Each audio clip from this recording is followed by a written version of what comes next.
Selamat datang kembali dengan saya Kosmas. Pada video kali ini saya akan menjelaskan bagaimana cara mengukur diameter silinder atau diameter pada silinder blok ini. Nah, sebelum lanjut di video ini, jangan lupa untuk subscribe.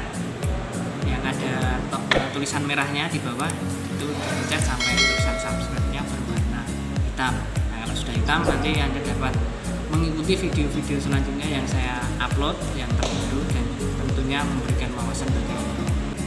Untuk alat yang digunakan yang pertama adalah jangka sorong.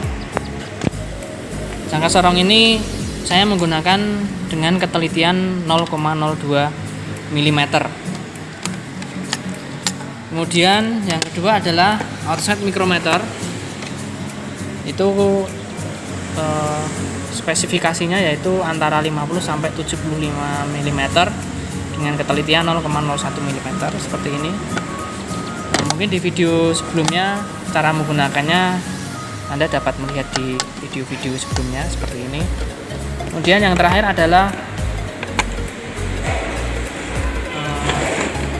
silinder Burkick. Nah, seperti ini. Silinder Burkick ini punya beberapa komponen ya. Di sini ini batang silinder Burkicknya. Kemudian di sini ini ada SIM yang kecil-kecil seperti ini, ada SIM. Ini SIM-nya mulai ketelitian 0, ini di sini ada 1, 2, 3 sama 4. Maksudnya adalah ini adalah 1 mm. Ini adalah 2 mm, ini 3 mm, yang terakhir ini 4 mm. Kemudian di sini ada spindle. Spindle ini punya ketelitian yaitu 50 di sini. 50 sampai 110 mm. Jadi ini kita gunakan nanti sesuai spek yang kita perlukan. Kemudian di sini ada dial.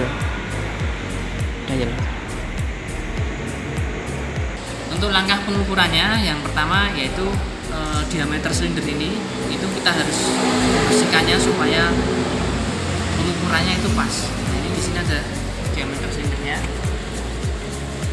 Seperti ini.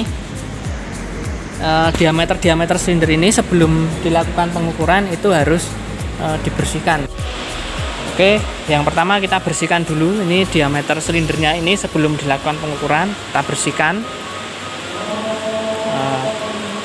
supaya pengukurannya pas. Yang pertama yang kita lakukan adalah mengukur ukuran kasar dengan jangka sorong dengan menggunakan rahang dalam seperti ini.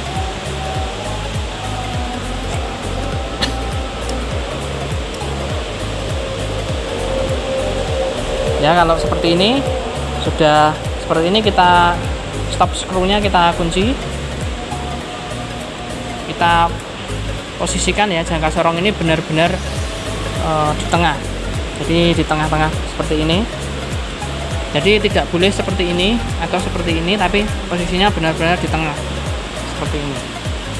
Stop screw-nya kita kunci. Kemudian kita baca hasilnya. Nah, kita di sini hasilnya adalah 74,72. Setelah mengambil ukuran kasar, selanjutnya kita mengkalibrasikan jangka sorong tersebut ke outside micrometer ini supaya diukur sama dengan ukuran jangka sorongnya yaitu 74,72 mm. Kita lakukan kalibrasi seperti ini.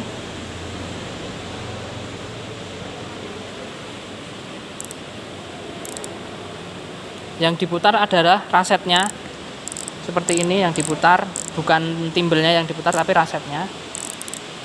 Kita kunci. Kita posisikan di angka 0 seperti ini. Ini belum di posisi di angka 0, kita paskan di angka 0.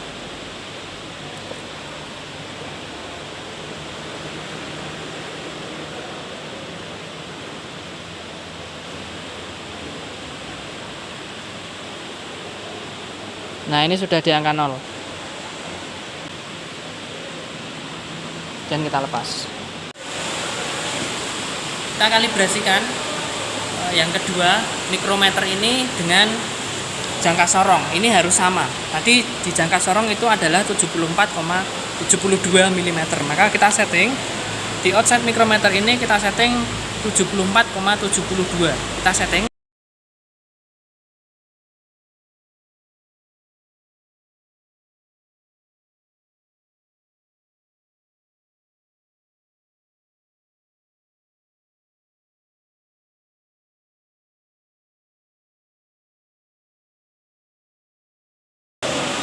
Nah, sudah pas, yaitu 74,72.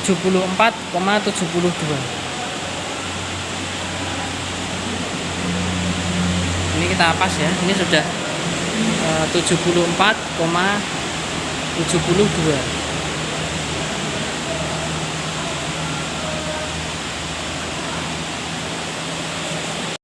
Kemudian supaya lebih mudah, offset micrometer ini kita tempatkan di ragu.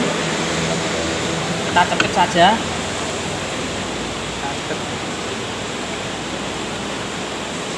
Tidak usah terlalu kencang ya, karena frame-nya ini bisa pecah, maka tidak usah terlalu kencang. Seperti ini. Kemudian kita ambil silinder Burgik. Kita ambil silinder Burgik seperti ini. Kita letakkan dialnya ini di atasnya seperti ini. Kita buka ya.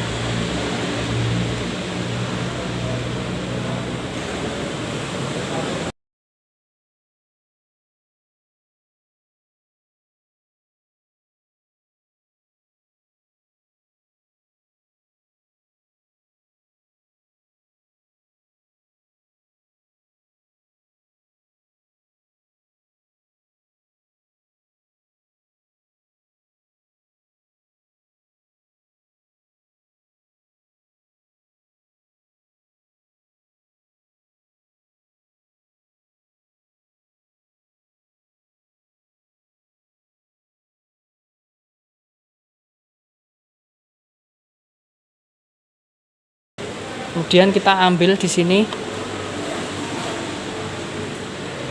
tadi kan ukurannya 74,72, maka kita ambil spindle yang ukuran 75, yang ini, yang 75 ini. Karena tadi kan hasilnya ukuran kasar kan 74.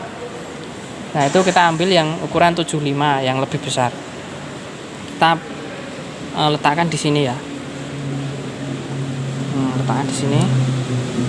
Kemudian kita kunci dengan ringnya di sini. Ini ada ringnya seperti ini. Pasangnya seperti ini. Kita kunci. Nah, kalau sudah terkunci, kita posisikan di offset micrometer. Seperti ini ya. Ini di sini ada peraba. Peraba ini yang dimasukkan duluan di anvil-nya. Ini masukkan dulu di sini ya. Ini perabanya ini masukkan dulu. Nah, seperti ini. Ambil masukkan. Nah, kemudian kita setting di dialnya.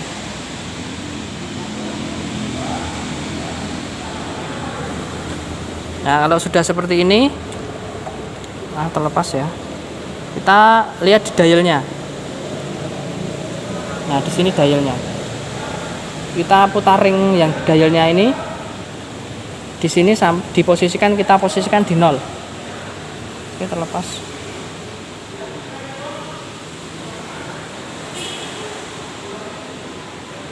Posisikan di 0.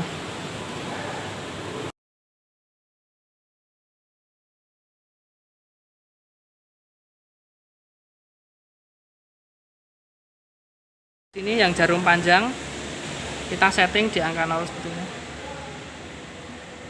Kemudian yang jarum pendek itu di angka 1. Di peraba ini kalau kita tekan seperti ini. Kalau kita tekan, maka di sini di dialnya ini akan bergerak. Nah, di dialnya ini akan bergerak seperti ini. Tadi seperti ini sampai di angka 1. Nah, Nah, jika seperti ini, sudah di angka 0 seperti ini, tadi nilainya adalah 74,72. Posisi di 0 seperti ini nilainya adalah 74,72. Jika di peraba ini saya saya semakin lepas, maka akan semakin membesar. Nah, akan semakin membesar seperti ini. Jika semakin membesar seperti ini, nilainya adalah ditambah. Yang tadinya di sini tadi adalah 74,72, maka di sini ditambah 0,1. Maka nilainya adalah 74,82. Jadi setiap strip di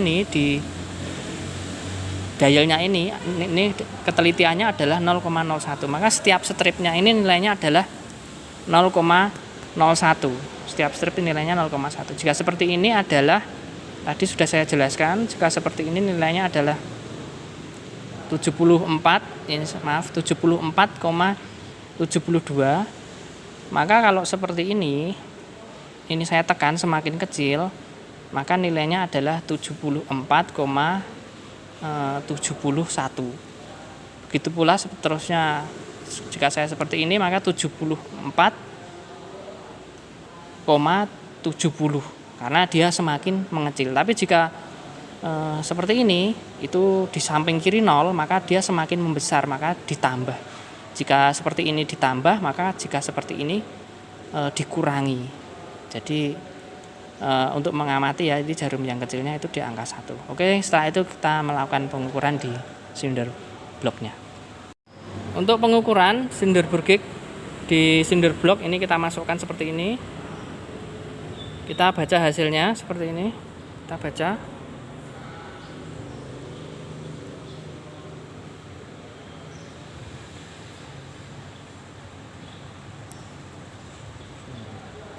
Nah, kita baca seperti ini. Pertama tadi kita masukkan melewati 0, lanjut.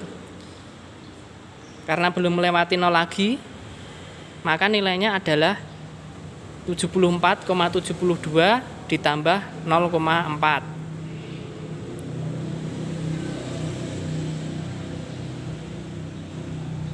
Kemudian kita masukkan lagi sumbu X-nya itu semakin ke bawah seperti ini.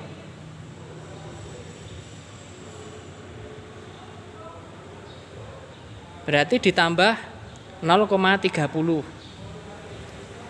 Semakin turun ke bawah lagi seperti ini. Ini di lubang yang paling bawah ya. Kita masukkan di lubang yang paling bawah di sini. Nilainya adalah ditambah 21 atau 0,21. Kemudian kita lanjutkan di X-nya seperti ini. X-nya seperti ini. Nah, di sini ada X1 ya. Kita Y1 itu posisinya di atas ya, Y1. Kita baca hasilnya seperti ini, Y1. Hasilnya adalah ditambah 0,42. Kemudian ini kita turunkan lagi di tengah, ditambah 0,41.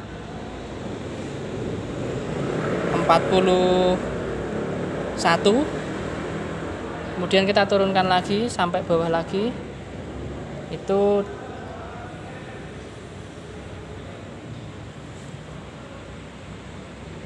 jadi ini ngukurnya itu pas mau kembalikan. Nah, seperti ini kita putar. Nah, pas mau balik seperti ini loh. Nah, ini kan jarumnya bergerak ke arah kanan.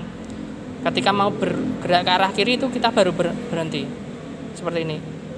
Nah, ini mau berhenti. Nah, seperti ini. Nilainya adalah ditambah di Y3-nya itu 0,41. Kita lanjut di silinder 2. X-nya kita seperti ini. X itu sejajar dengan mesin. X1 ditambah 0,40. oh sorry, tambah 0,37. Lanjut di X2 nya ditambah 0,31, di X3 nya ditambah 21. Lanjut di Y1 ditambah 0,44, Y2 ditambah 0,42, ditambah Y3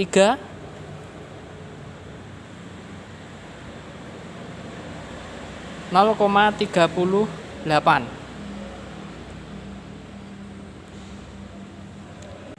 Oke, saya lanjutkan di pembahasan dari pengukuran yang sudah saya lakukan tadi. Kesimpulannya apa saja dari hasil perhitungan yang sudah ditulis seperti ini, kita bahas ya. Berdasarkan teori seperti ini. Ini jika X1 kurang dari Y1, maka oval ke atas. Kita gambarkan seperti ini teorinya.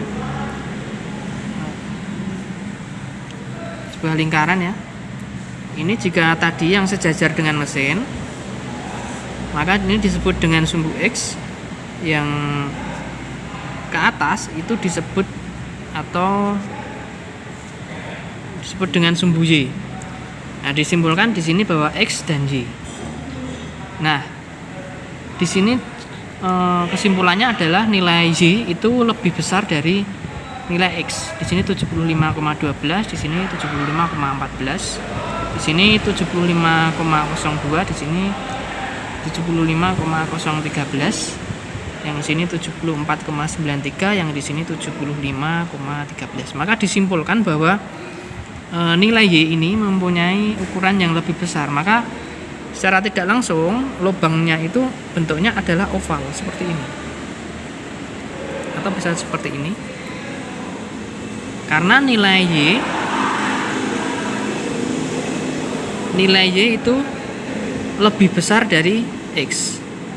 Ini X. Maka disimpulkan bahwa X itu lebih kecil dari nilai Y. Y1. Maka disimpulkan bahwa sinder 1 ini mengalami oval ke arah sumbu Y. Kemudian kalau kita lihat di X-nya ini X1 75,12, yang X2 75,02, yang X3 74,93. Itu semakin ke bawah nilainya itu semakin mengecil. Nilainya semakin mengecil. Begitu pula ini, kita lihat nilainya semakin mengecil.